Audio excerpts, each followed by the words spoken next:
Hi, my name is Sukhwinder Singh. I'm one of the project managers here at Prebuilt. The Jennings project at Waratah Bay, it is a 4-bedroom, 4-bathroom permanent modular home, complete with decks and a pergola.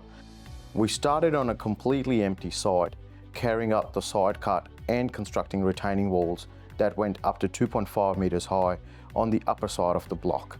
One of the benefits of permanent modular home is the level of customization and the speed of delivery. Every project is specifically designed around the site, so we can really take full advantage of the landscape rather than forcing a standard design onto it. Once the contract is signed, the build typically takes around 10 to 12 weeks in the factory, followed by another 2 to 4 weeks on site, depending on the scope of site works.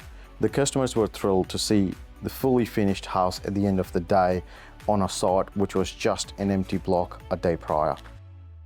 This is another example of a project successfully delivered by Prebuilt on a challenging sloped site located in a coastal area.